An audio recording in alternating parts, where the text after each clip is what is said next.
The 2022 NFL preseason is officially in the books, and it is time to discuss the Pittsburgh Steelers 53-man roster. Who is going to make the team? Which obviously the deadline is tomorrow at 4 p.m. Eastern Standard Time, and it is going to be a very tough decision for the Steelers because there were a lot of names at a lot of positions that definitely made their case. One specifically is definitely the wide receiver position. Indeed. Guys, it's stacked. You could literally have anybody in there as depth, and you couldn't complain. No, you couldn't. In fact, we're going to get right into it right now. Obviously, we're going to start with the quarterbacks. The quarterback all the way down to special teams like we normally do it.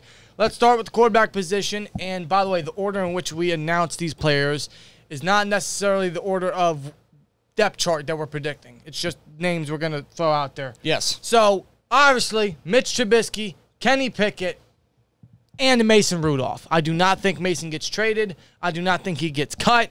I think Mason stays. And I don't think that we stick with two quarterbacks. I can't recall the last time we had two quarterbacks on the team. We always kept three. I think we will keep that tradition. Right. I don't think Mason goes. Dan doesn't think Mason goes. We think he stays. Whether he's a number 2 or 3, yet to be determined, but we don't think he goes anywhere. But the three guys we've seen all preseason do remain in our prediction here. Running back, Najee Harris. Obviously. Jaylen Warren. He should make it, right? As a number 2. Benny Snell football. And, of course, fullback Derek Watt. We do think Derek Watt makes it. There is some talk where he may not make it. He may get cut because, honestly, there's no point for Derek Watt when we have someone like Connor Hayward that can do everything Derek Watt can. And Derek Watt would, cutting him would save us a couple $1 million. And, honestly, he's the second highest paid fullback in football, only to play special teams. He doesn't even play his position on offense, just special teams. Right, and I don't understand that. I never understood that. He's incredibly underutilized. But the only reason why we have him here is because of his special teams ability. He's a good special teamer. I'm sure Danny Smith loves him, and, of course, he's TJ's brother. Yes. And we all know Steelers and their family. Might as well call him Vin Diesel, to be real with you. Football is family. Wide receiver. Of course, the 4 locks, or I'll even say the 5 locks. Deontay Johnson, George Pickens, Chase Claypool, Calvin Austin III, Gunnar Olszewski. That's who I think will be the 5 locks. But I do think they keep 6 receivers. You can get away with 5. We are not desperate at receiver. No, we ran with 5 receivers last season. We have endless receiving targets. Endless.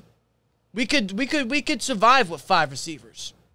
But I think that the depth at receiver this preseason, they all showed out where they're going to have to keep a 6 guy because I think you just have to. I mean, they're all impressive, and they all have earned a roster spot, but you can only keep 1.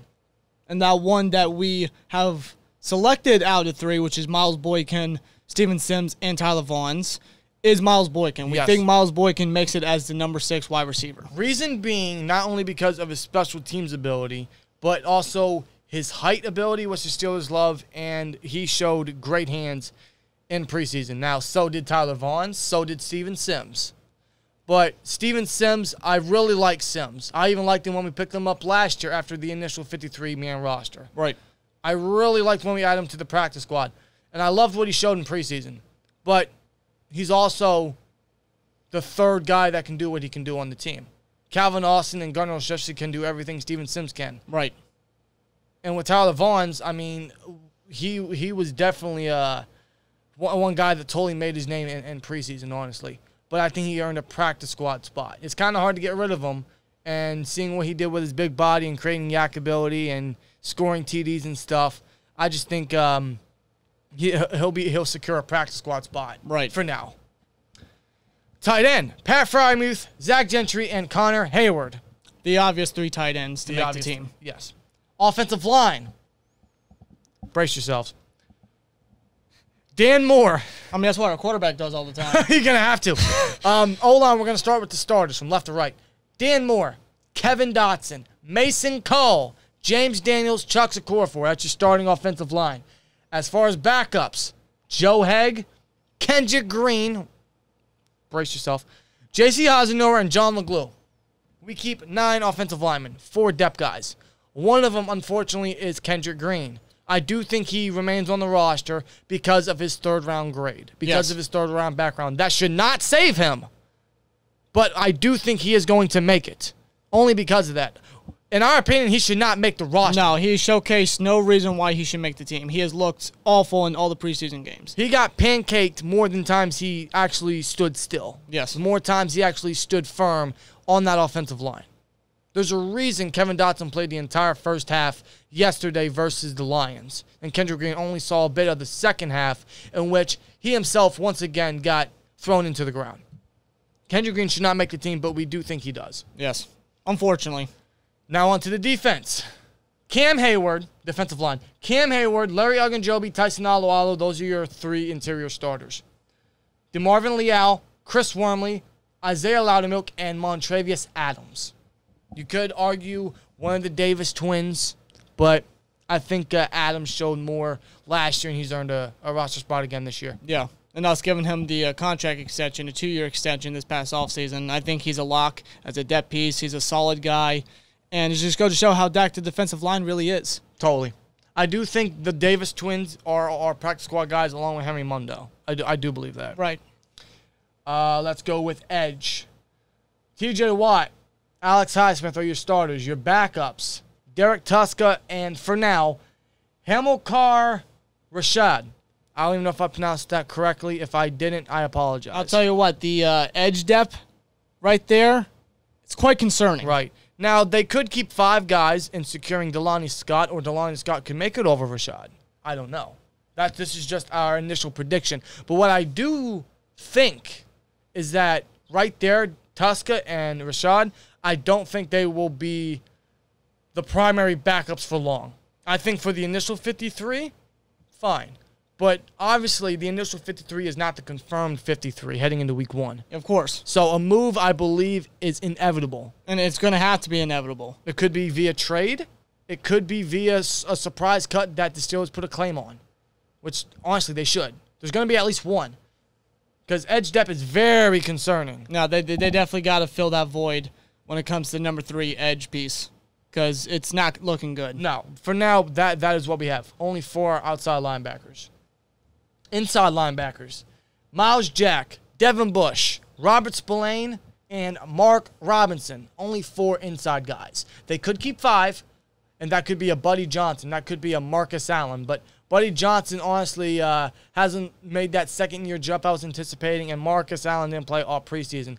Now, he'll probably make the roster as the hype man because he has that experience, especially on special teams. Yeah. But if anything, Johnson and Allen, if anything, they're going to be practice squad guys. Right. So that's why we have Robinson as the number 4, and we only keep 4 inside guys for now. Yeah. Defensive backs. Akello Witherspoon, Levi Wallace, Cameron Sutton are your starters. Arthur Millette and James Pierre are your backups, along with Trey Norwood. He's a safety/corner hybrid. Right. In terms of safeties, though, Minka Fitzpatrick, Terrell Edmonds, DeMonte Casey, hopefully his injury isn't too severe. As of right now, Sunday night, there's no update, but I would imagine he'd still make the roster. If not, he could be an IR guy. But as of this knowledge of his injury, he's only he'll be on the roster for now. Right. Trey Norwood and Miles Killebrew. Those are your DBs. We're talking. When it comes to defensive backs, just like defensive linemen, it's pretty stacked. It is.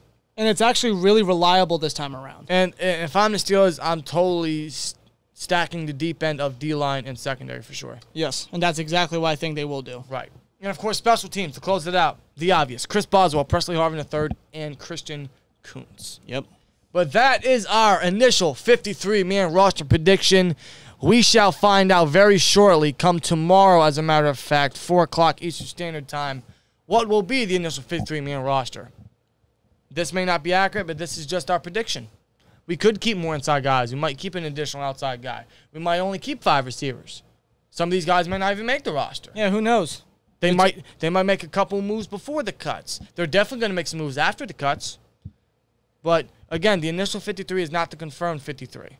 There will be some moves, but as of now, this is our prediction. And hey, we will see what happens. We'll see who the Steelers decide to keep, who they decide to release. It's gonna be a tough day come Tuesday. A lot of people are gonna lose their jobs. Unfortunately, this is a hard time in the NFL, but the NFL is a business for a reason. And it's never the end of the road for some of these guys. No. And some of these guys that could be cut could come back with the team. Who knows? We'll see. Right, and hopefully a lot of these guys do, because a lot definitely showed out, and some of these cuts are going to be hard to do. But let's see what Omar Khan does, man. Let's see what Omar Khan does for tomorrow, and we'll see what happens, man.